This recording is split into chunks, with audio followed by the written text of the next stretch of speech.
వివాహం చేసుకున్న తర్వాత ఈమె బాగలేదని ఎవరో చెప్పారు. నువ్వెంత స్మార్ట్గా ఉన్నావు, ఆమె ఏ మంచిగా ఉన్నది అని అన్నప్పటి నుంచి షురు అయింది డిఫరెన్సెస్, ద్వేషించడం.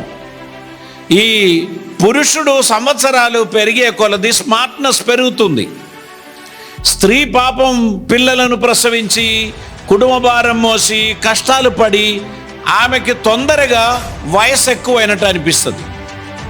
వయసు అయిన కంటే తక్కువనే కాదు, ఆమె తిప్పలు పడి వంటలు చేసి ఇల్లంతా ఊడిచి బట్టలు ఉతికి అన్ని పనులు చేసుకుంటూ తనకు దొరకవలసిన రెస్ట్ సరిగా దొరకక తనకు కొంచెం బలహీనంగానో లేకపోతే అందం తక్కువనో అనిపిస్తే ఈసారి ఏం చేస్తాడంటే రెండవ బిజినెస్ మొదలు పెడతాడు. నీవు సరిపోవడం లేదు నాకు.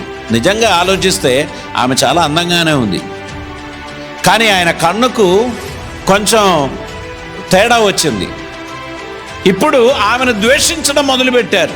భర్త కోసం పిల్లల కోసం ప్రాణం పెట్టి ప్రతిదినం సమయం అంటూ లేకుండా కష్టపడుచున్న ఆ స్త్రీని ద్వేషించడం మొదలుపెట్టారు.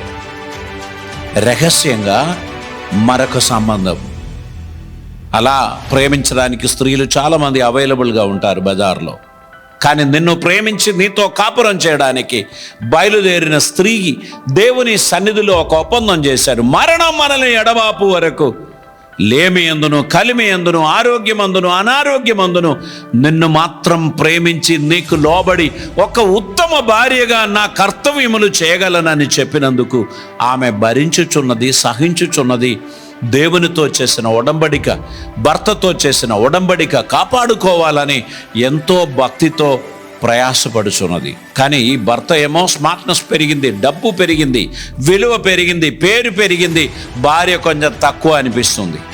విలువైన చీరలు కొనిస్తారు కానీ నెమ్మది ఇవ్వడం లేదు.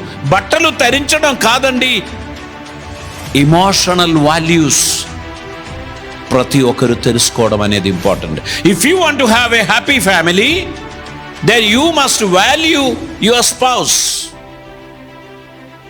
ఇప్పుడు నీవు మాసిపోయిన బట్టలు తీసి అవతల పారేసి ఇంకోటి వేద్దామని అనుకున్నట్లు నీ భార్యను మార్చుకోవడానికి ప్రయత్నం చేయకు. She is a given gift of God and you must appreciate her. If you appreciate, she will build up her spiritual life and physical life and emotional values. ఇది ప్రతి పురుషుడు అర్థం చేసుకోవాలి.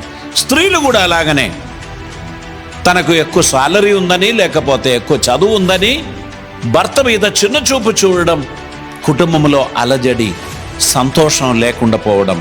కనుక దేవుని వాక్యం చెప్పుచున్నారు, యు వాల్యూ ఈచ్ అదర్. ప్రతి ఒక్కరి విలువను అర్థం చేసుకోండి.